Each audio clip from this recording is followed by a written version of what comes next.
What's up? Thanks for watching. Tequila. 3 shots, say, must tequila. The origins of tequila can be traced back many centuries. Mexico's Aztecs fermented the juice of the agave plant to produce a low-alcohol drink. Why is this quality so bad? Auto. Called Is this pulque. just the recording? When the Spanish conquistadors arrived, Guess they so. added distillation to the process for a much stronger drink, and tequila was born. Pass the salt and lime. How I added. Tequila is to Mexico as champagne is to France. You can only make tequila in Mexico, right? I'm pretty sure, just like champagne, you can only make in France. I think that's where he's going. Tequila is only made in this part of the world, and Mexico has claimed exclusive rights to the word tequila. That's For centuries, workers called jimadores have grown and harvested the agave plant for tequila. It takes 7 years on average for a species called Weber blue agave to mature. Even today, Jesus. it's harvested entirely by hand, using a razor-sharp hole. So do you think they plant one crop every year for 7 years? That way they can have a batch every year, harvest season? Like tool. The jimadores chop away the greenery until all that's left is a huge core called the pina. Can we just appreciate how accurate they are with that? Like, any one of us would be like, oh shit, I fucked up. But no, he's doing it perfect every time. Filing the round blade frequently keeps it sharp, allowing them to remove most of the bitter-tasting leaves from the pina. The tequila distill Pina. He said Pina. Get it right. from this crop Get your mind out of the gutter. will be a premium grade, made from 100% agave juice. The jimadores routinely remove a small piece and measure the starch content of the crop.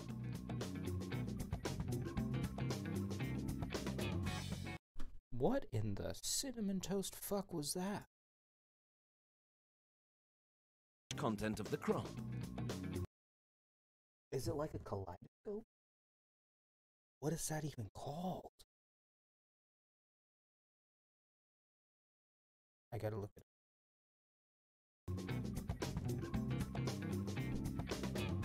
Only if it's deemed to be sufficient is the agave pina sent to the distillery.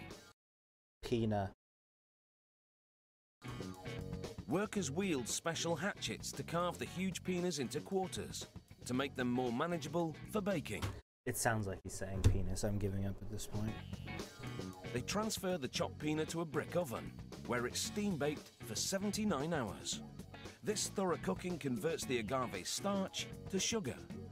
In the process, the flesh softens and the color turns from white to reddish brown. Who's the guy that got to 79? That's oddly specific. Can't be 80. Why not round it out to 80? No, it's got to be 79. What the The baked agave pina now spills onto a shredder that rotates to tear the fruit into long, thin fibers. Jesus. These fibers exit onto a conveyor. You wouldn't want to get your penis in the peanut shredder. You wouldn't want to get your peen in the peen shredder.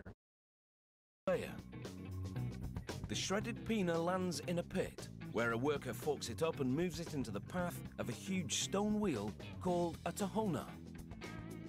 Operated mechanically, the tahona wheel turns to crush the fibers and squeeze. How many people have lost a toe in that thing? Guys not paid attention or missteps or slips or some shit? Out the precious agave nectar. It takes 2 hours of crushing to extract all the juices. They pipe the juicy mash into wooden tanks and add yeast. The yeast causes fermentation, a process where sugar is transformed into alcohol. After 72 hours of fermentation, the alcohol content reaches 5%. The fermented pulp and juices have an earthy, acidic bouquet, and the aroma fills the air. It's like vinegar, isn't it? 5% is nothing, I think. Yeah.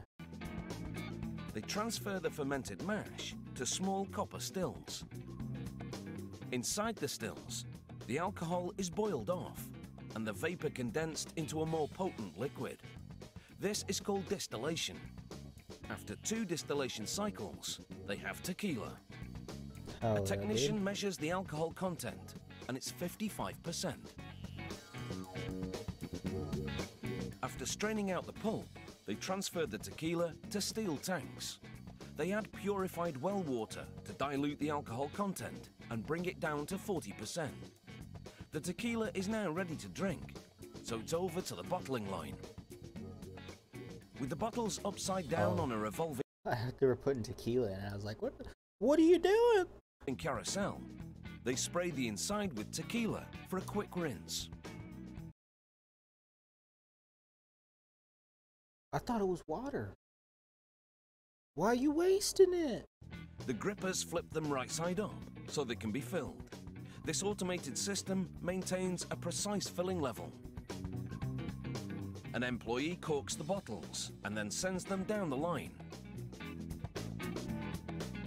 Motherfucker's got his wristbands on like he's playing guitar, you know? Corking today, I gotta put them motherfucking things on. The next worker presses adhesive-backed transparent labels onto them. The He's see-through got 'em labels too. showcase the clarity of this fresh, I bet you it's to like support carpal tunnel because they're doing like this all day long. premium tequila.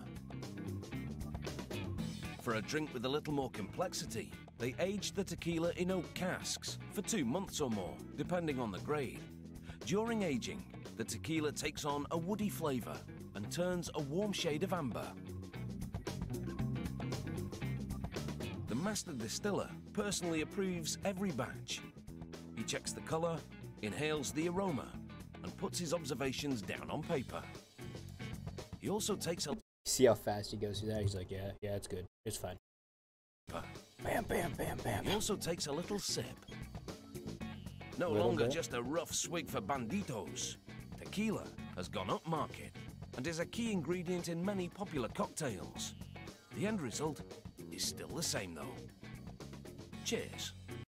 I'll tell you guys a quick story about my worst experience with tequila ever.